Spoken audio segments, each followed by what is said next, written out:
यह कुत्ता सच में बहुत शक्तिशाली है।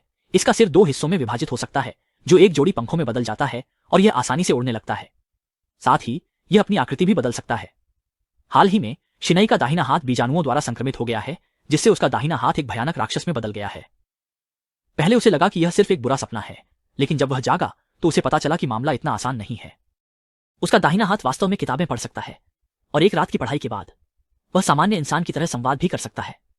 हालांकि छोटे यू को यह नहीं पता कि वह वास्तव में किस प्रकार का जीव है। उसे बस इतना याद है कि उसका काम मानव मस्तिष्क पर कब्जा करना है। अब ऐसा लगता है कि उसकी योजना विफल हो गई है, इसलिए यह राक्षस केवल अस्थायी रूप से उसके दाहिने हाथ पर परजीवी बनकर रह सकता है। इस खबर को सुनकर शिनई बहुत खुश हुआ, इसलिए उसने इस राक्षस को अस्पताल में काटने का फैसला किया।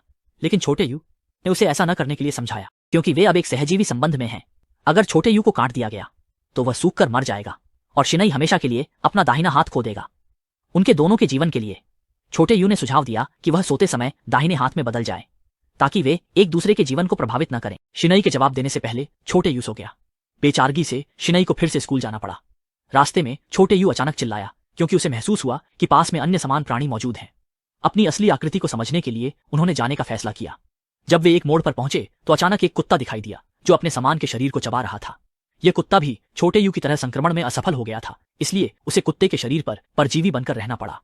शिनई के चेहरे पर घृणा का भाव था। यह कुत्ता बहुत असंतुष्ट महसूस कर रहा था और उन्हें खत्म करने की योजना बना रहा था। इस समय छोटे यू ने तुरंत शिनई को खींचकर भागना शुरू कर दिया, लेकिन यह कुत्ता उनके पीछे पड़ गया। फिर उसने अपने सिर को एक जोड़ी पंखों में बदल दिया और फिर एक कूद में आसमान में उड़ गया। वे जल्दी से एक छिपने की जगह ढूंढ लेते हैं और शिनई की सुरक्षा सुनिश्चित करने के लिए छोटे यू ने पहले हमला करने का फैसला किया।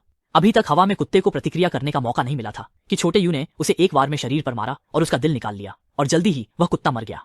स्पष्ट है कि वे भी अपने मेजबान के अंगों पर निर्भर रहकर ही जीवित रह सकते हैं, और हाल ही में शहर में कई शव के टुकड़े करने के मामले भी हुए हैं।